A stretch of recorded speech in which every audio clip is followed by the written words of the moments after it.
नमस्कार, मैं हूं रत्ना और आप देख रहे हैं सी न्यूज़ भारत। आए रुक करते इस खबर की ओर। सतना जिले के मोहारी सैलो गेहूं खरीदी केंद्र पर दबंगों द्वारा किसानों के साथ मारपीट और गाड़ियों में तोड़फोड़ का गंभीर मामला सामने आया है और इस घटना ने पूरे प्रशासनिक तंत्र की कार्यप्रणाली पर सवाल खड़े कर दिए हैं। जानकारी के अनुसार खरीदी केंद्र पर लंबे समय से अव्यवस्था और भ्रष्टाचार की शिकायतें मिल रही थी।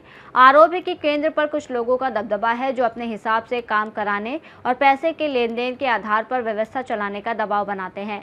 मामले में सामने आया कि 2 दिनों से लाइन में लगे किसानों का नंबर नहीं आया, जबकि बाद में पहुंचे एक किसान की गाड़ी पहले अंदर भेज दी गई। इसी बात को लेकर किसानों ने विरोध किया, जो देखते ही देखते विवाद में बदल गया। आरोप है कि विरोध करने पर दबंगों ने किसानों के साथ जमकर मारपीट की और उनकी गाड़ियों में तोड़फोड़ की। घटना का वीडियो सोशल मीडिया पर तेजी से वायरल हो रहा है। मारपीट में घायल किसानों का इलाज सतना जिला अस्पताल में जारी है। फिलहाल सबसे बड़ा सवाल यह है कि प्रशासन इस पूरे मामले में क्या कार्रवाई करता है और क्या दोषियों पर सख्त कदम उठाए जाएंगे या नहीं।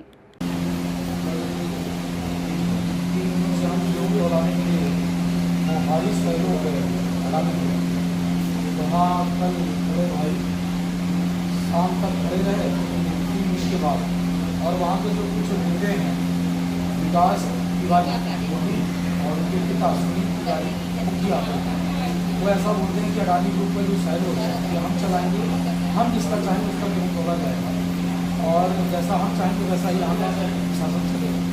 यदि आपको तोड़ाना है तो आप हमें कुछ धनराशि दो और वो राशि दोगे तब हम आपका गेहूँ तोड़वा देंगे। तो हमने उनसे बोला कि तिवारी से हम आपको पैसा किस बात का दें, हम 3 दिनों से यहाँ अपनी गाड़ी हल्टिंग चार्ज देंगे, हाईवा और बड़ी गाड़ियों का हल्टिंग चार्ज दे रहे हैं। उसके बाद भी आपको पैसा देना है गाड़ी अंदर कराने का, तो हम किसान स्पर्ध देंगे। इसलिए ये कहने पर उनके द्वारा और उनके बालक के द्वारा हमारे साथ गाली गलौज फिर मारपीट, हम 5 लोगों के साथ उन्होंने निर्मम तरीके से 3 मार की।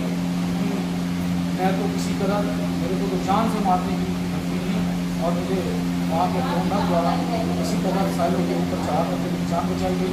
मेरा भाई दुख छिप के किसी तरह वहाँ हाईवा के ऊपर बैठा और पूरे गांव के लगभग 200 लोग उनके गुंडे वो सब मिलकर मुझे मेरे भाई के ऊपर जानलेवा हमला, बंदूक, कट्टा, डंडे के पूरे सहयोग के साथ वहाँ आए, गाड़ी के मारने का पूरा प्रयास किए।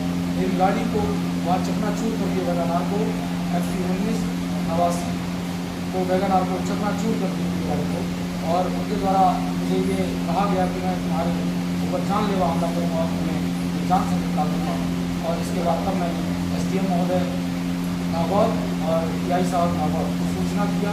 जब वहाँ पुलिस बल उपस्थित हुआ, लगभग 25 पुलिस वाले और एजेंट साहब, तब मैं वहाँ से ऊपर से उतरा और मुझे सुरक्षित तरीके से नागौर ले जाया गया। फिर वहाँ की एमएलसी हुई, बड़े भाई को रेफर नागौर से सत्ता कर दिया गया। लगभग सर में गहरी चोट है और इस चोट को लेकर मैं बड़ा परेशान हूँ। अभी मुझे डर लग रहा है भाई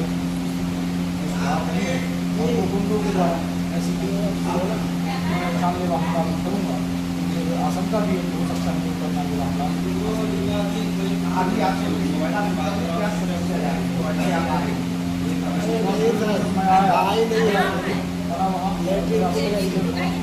सिटी स्कैन के बाद यहाँ बेड में एडमिट कर दिया गया मेरे भाई को, और मेरा भाई एडमिट है यहाँ सिटी स्कैन हुआ, यहाँ एडमिट है।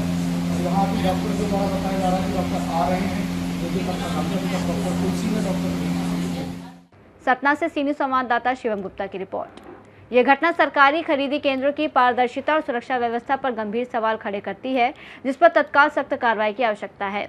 रिपोर्ट में फिलहाल इतना ही। देश और दुनिया की तमाम बड़ी खबरों के लिए देखते रहिए सी न्यूज़ भारत।